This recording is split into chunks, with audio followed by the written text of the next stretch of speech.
ఈరోజు మనం మొక్కలు కొనాలంటే గోదావరి జిల్లాలకు వెళ్ళాల్సిన పరిస్థితి.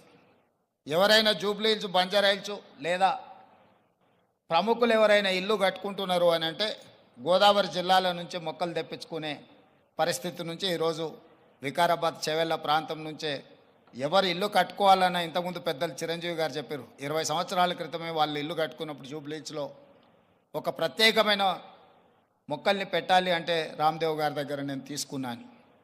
ఇది ఇంకా అభివృద్ధి పదం వైపు నడవాలి. ఈరోజు ఇక్కడ జరిగిన అభివృద్ధి ఇక్కడ మన కళ్ళకు కనిపిస్తున్నది 30%. నేను అనుకోవడం ఇంకొక సంవత్సరంన్నర తర్వాత ఇది ఒక అద్భుతమైన పర్యాటక క్షేత్రంగా మారుతుంది అనడంలో ఎలాంటి సందేహం లేదు. ఖచ్చితంగా ఇది ఆ దిశగా రాణిస్తుంది. ఇక్కడ మేము కొంతనే చూసినాం, మిగతా ఏర్పాట్లు కూడా అద్భుతంగా చేస్తున్నారు. దీంతోపాటు ఇంతకుముందే మా యాదయ్య గారు చెప్తున్నారు, వికారాబాద్కి హవా లాఖో రూపాయి కా దవా అని.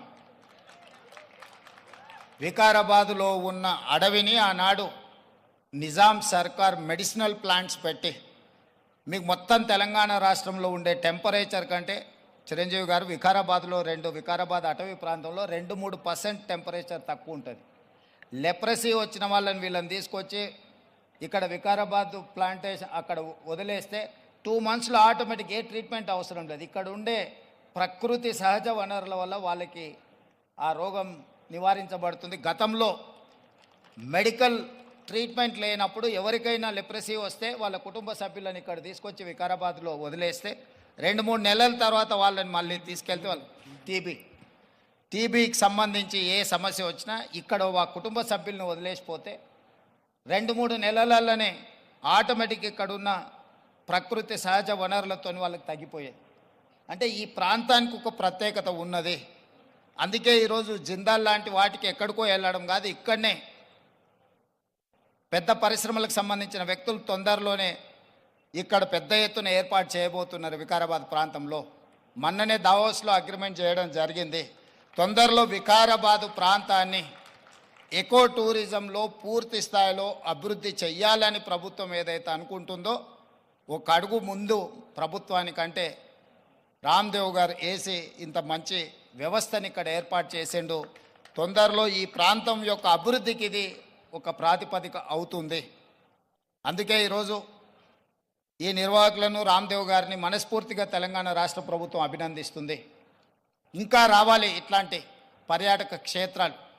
ఇదొక వ్యాపార కేంద్రంగా కాకుండా పర్యాటక క్షేత్రంగా కూడా రాణిస్తుంది అనడంలో ఎలాంటి సందేహం లేదు.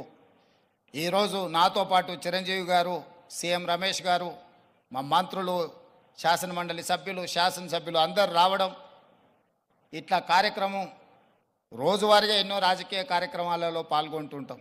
కానీ ఈ కార్యక్రమంలో పాల్గొనడానికి ఒక ప్రత్యేకత ఉన్నది. ఈ ప్రత్యేకత రాష్ట్రం యొక్క ఆలోచనకు అనుగుణంగా ఉన్నది. ఈరోజు రాష్ట్ర ప్రభుత్వం ఏదైతే ఎకో టూరిజం పాలసీలో ఇలాంటి పార్కులు మేము డెవలప్ చేయాలనుకుంటున్నామో రాబోయే రోజుల్లో ఖాళీ వరి పండించడమే కాదు, ఇతర కమర్షియల్ క్రాప్స్ వైపు ఈరోజు ప్రకృతి వనాలను పెంచడానికి కూడా రైతులను ప్రోత్సహించడానికి ప్రభుత్వం వైపు నుంచి ప్రణాళికలు ఉన్నాయి. వాళ్ళందరికీ కూడా ఇలాంటి వ్యాపార కేంద్రాలు ఉంటే రైతులు పెంచే మొక్కల్ని కొనుగోలు చేయడానికి అవకాశం